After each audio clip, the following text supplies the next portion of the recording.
Berlin, July 1944. The walls of the Reich are trembling beneath the weight of their own evil.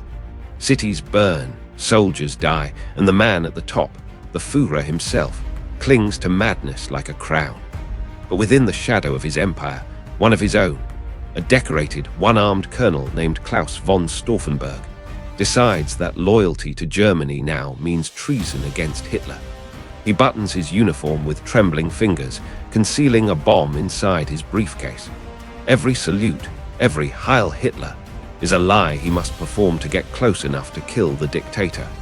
Around him, an invisible web of conspirators, generals, diplomats, idealists, tighten their courage into a single act of defiance. The plan is called Operation Valkyrie, a scheme meant to hijack the Nazi chain of command the moment Hitler is dead. But fate has its own cruel timing.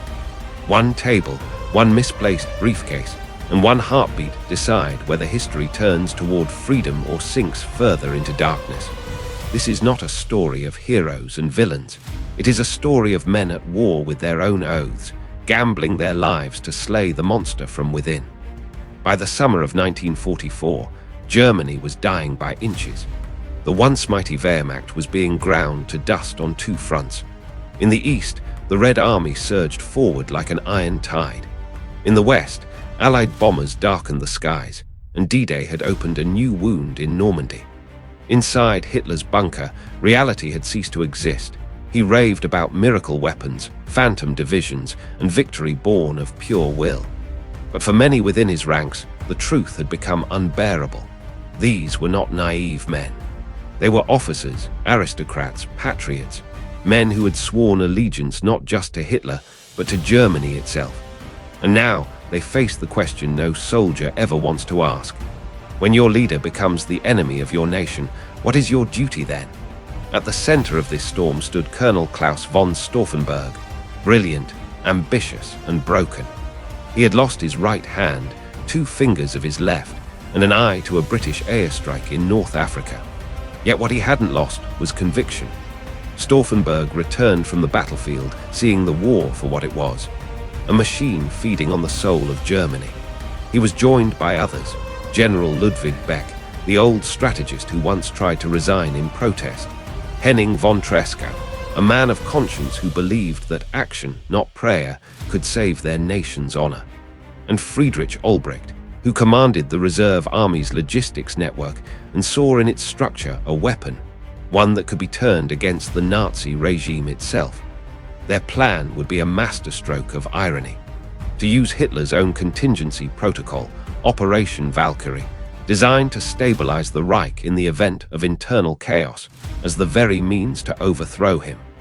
The conspirators would twist the machinery of tyranny against itself. But plotting treason in Nazi Germany was a death sentence. The Gestapo listened at every wall.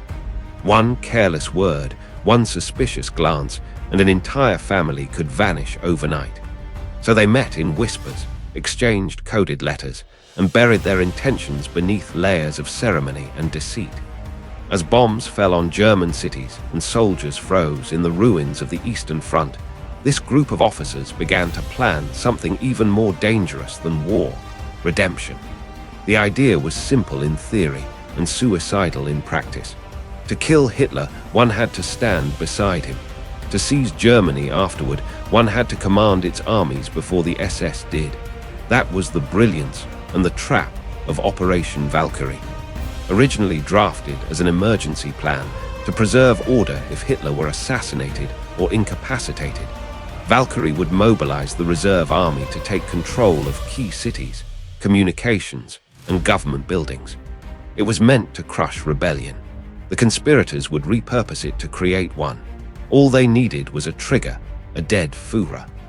Claus von Stauffenberg had recently been appointed Chief of Staff to the Reserve Army, giving him direct access to both the orders and the men who would carry them out. In this position, he could do what no previous plotter had achieved: place a bomb at Hitler's feet and activate Valkyrie's nationwide takeover plan within minutes. His office became the epicenter of quiet rebellion. Papers that appeared routine were actually revised orders for a coup. Staff officers typed proclamations declaring martial law in the name of the Führer, never realizing they were writing the manifesto of his destruction. Teleprinter networks, dispatch routes, and troop movements all were subtly redirected to serve a ghost army waiting for its signal. But every move was shadowed by paranoia. Meetings had to appear official. Loyalists surrounded them at every rank. Even a whiff of dissent could summon the Gestapo. The conspirators rehearsed their deception until it became second nature. When Stauffenberg walked through corridors lined with portraits of Nazi heroes, he practiced his salute like an actor, because one misplaced gesture could end him before he ever reached the wolf's lair.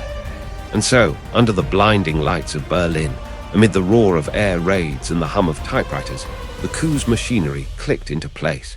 Each conspirator knew the cost. Failure meant not just death, but the annihilation of their families, their names, and the hope that Germany could ever rise again. Still, they pressed on. The operation would strike at the very heart of power. The Wolfschanz, Hitler's heavily guarded headquarters in East Prussia. That was where Stauffenberg would carry the bomb in a briefcase hidden beneath papers and the guise of loyalty. The day was chosen, July 20, 1944. In that moment, the entire weight of history balanced on one man's maimed hands. Morning breaks over East Prussia, grey and heavy. The forest around the Wolfschanz, the wolf's lair, is a labyrinth of concrete bunkers, barbed wire and armed guards. The air smells of pine, sweat and paranoia. Inside this fortress, Adolf Hitler prepares to meet his generals. Claus von Stauffenberg rides in by car, his uniform crisp, his face composed. Beneath his calm exterior, his pulse is a drumbeat of defiance. In his leather briefcase lies a British-made explosive, 2 blocks of plastic wrapped in brown paper, fitted with a pencil detonator. It will detonate in about 10 minutes once triggered. As his driver, Werner von Heefen, hands him the briefcase, Stauffenberg rehearses every motion in his mind. He has only one hand and 2 remaining fingers. Arming the bomb will take precious minutes. He must find a quiet place to do it. Inside, Hitler greets him with a handshake. It is a strange, chilling intimacy, the man he must kill, smiling faintly at him. Around the map table, the Führer's inner circle gathers. Keitel, Jodl, Brandt, and others. The conference has been moved from an underground bunker to a lighter wooden barracks due to the summer heat, an innocent detail that will soon decide the fate of nations. As the meeting begins, Stauffenberg excuses himself, claiming a phone call. He steps into an adjacent hut with Heefen, closing the door behind him. The 2 men lean over the briefcase. Stauffenberg cracks the vial inside the detonator with his teeth. The acid begins to eat through a thin wire, counting down toward explosion. 10 minutes. 9. 8. Sweat runs down his temple as he struggles with the second detonator, but time is slipping away. He arms only 1 charge. It will have to be enough. He returns to the conference room. The ticking bomb hums softly inside the briefcase like a hidden heartbeat. He places it under the thick oak table near where Hitler stands and mutters something about needing to step out again. No one stops him. He salutes, turns and walks out, each step heavier than the last. Outside, the sun is blinding. Heefen waits by the car. Minutes drag like hours. The guards seem restless. Someone adjusts his cap. Another laughs nervously. Then, a thunderclap. The earth convulses. A column of smoke erupts from the barracks, shattering windows, hurling debris into the sky. The blast is deafening, rolling through the forest like the echo of divine judgment. Stauffenberg doesn't look back. He's dead, he says flatly as they drive away. The Führer is dead. They race toward the airfield, the smell of smoke still in their clothes. In Berlin, the conspirators receive his coded call. The wolf is dead. Operation Valkyrie is to be set in motion. But at the wolf's lair, amid the wreckage, something moves. Hitler emerges, burned, deafened, his trousers shredded, but alive. The heavy oak table had shielded him from the full blast. Fate, or perhaps sheer absurdity, had once again spared the man who had plunged the world into fire. And as Stauffenberg's plane lifts off into the grey July sky, carrying the man who believes he has just slain a dictator, the machinery of revenge is already stirring below. Berlin, 4:00 p.m. The phone lines crackle with coded messages. In the Bendeler block, the headquarters of the Reserve Army, Colonel Albrecht, Merz von Quernheim, and General Friedrich Albrecht pace the marble halls like caged lions. They've just received the signal from Stauffenberg. The wolf is dead. The order goes out. Operation Valkyrie is active. Teleprinters hum to life. Clerks, oblivious to the real purpose, type directives declaring a national emergency. The Reserve Army is to occupy key ministries, radio stations, and SS headquarters to protect the Reich from a coup by the Nazi Party. The irony is exquisite.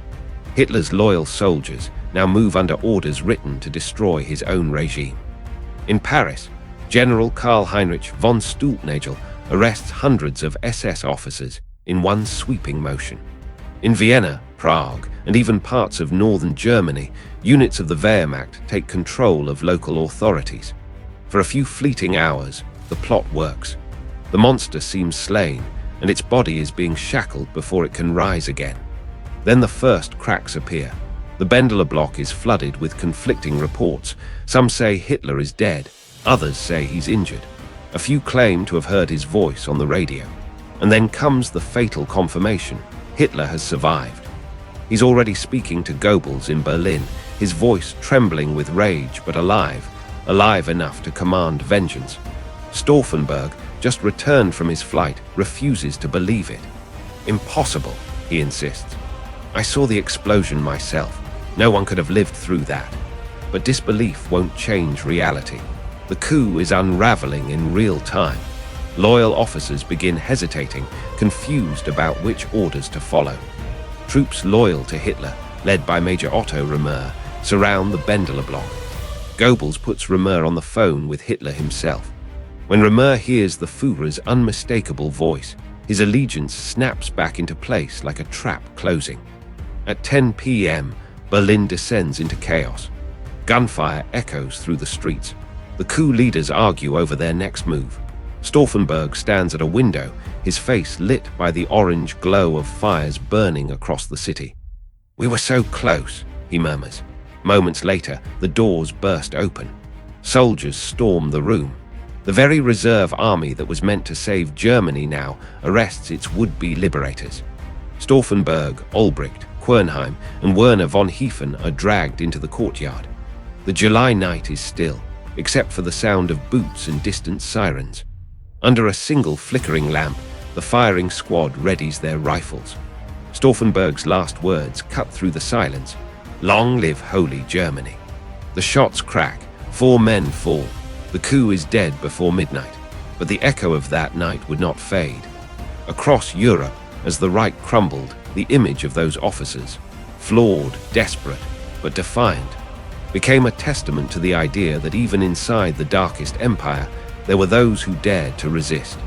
By dawn, the Bendeler block courtyard was washed clean of blood, but the regime's fury was only beginning. Within hours, Hitler's revenge spread like wildfire through the ranks of the Wehrmacht and the aristocracy. The Führer, bruised and half-deaf from the explosion, appeared on radio that morning, his voice steady, almost serene as he declared, "Providence has spared me." That broadcast sealed the fate of thousands. The Gestapo descended upon Germany with surgical cruelty. Henning von Tresckow, one of the conspirators who had long preached that action was worth any cost, detonated a grenade on the Eastern Front rather than be captured. General Ludwig Beck, the elder statesman of the resistance, was offered a pistol and the dignity of his own end. Hundreds of others, officers, theologians, diplomats, even family members, were rounded up, interrogated, and executed. The Nazi propaganda machine went into overdrive.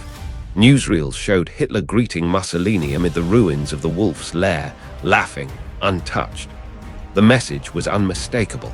The Führer was invincible, shielded by destiny itself. Trials at the People's Court followed. Kangaroo spectacles presided over by Judge Roland Freisler, a man who screamed himself hoarse as he mocked the accused before condemning them to the gallows. The executions were filmed, their victims stripped of rank, dignity, and mercy. Even Stauffenberg's family was targeted. His wife Nina was sent to a concentration camp, his children scattered and renamed. Yet the regime's victory was hollow. The July 20th plot, though it failed, shattered the illusion of unity within Hitler's empire. It proved that the Third Reich was rotting from the inside, that even among its highest ranks, conscience had not entirely died. As the war dragged on into 1945 and Germany burned, stories of the conspirators spread quietly among soldiers and civilians alike.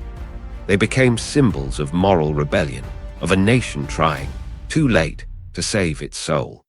After the war, the world wrestled with how to remember them. To some Germans, they were traitors who broke their oath. To others, they were patriots who had tried to free their homeland from tyranny. But in time, history drew a clearer line. Operation Valkyrie was not treason. It was the final act of courage in a country drowning in obedience. Today, memorials stand where they fell. At the Bendeler Block courtyard in Berlin, wreaths laid where Stauffenberg faced the rifles. And every July, the air there feels heavier, as if history itself still breathes through the stone. They failed to kill Hitler, but they proved something just as dangerous to tyranny. That even in a world consumed by fear, the human spirit can still choose defiance. History often paints rebellion in clean strokes, heroes in light, villains in shadow. But Operation Valkyrie refuses to fit that pattern. It is a story of men who had once served the machine they tried to destroy, men who saluted Hitler before they tried to kill him. Their courage was real, yet their awakening came late. That tension between duty and conscience, obedience and defiance, is what makes Valkyrie both tragic and human. Claus von Stauffenberg was not born a rebel. He was a product of the Prussian officer class, disciplined, nationalistic, devoted to hierarchy. He fought for Hitler's wars, believed in Germany's greatness, and only when he saw the abyss, mass murder, lies, the destruction of his homeland, did he turn. His transformation is what gives the story its moral gravity. The realization that patriotism without conscience becomes complicity. There is a haunting irony in their plot. These officers used the instruments of dictatorship, the reserve army, coded decrees, martial law, to try to restore freedom. They could only imagine liberation through the architecture of control. It was a revolution born from the bones of the regime it sought to kill. And yet, their failure was not in vain.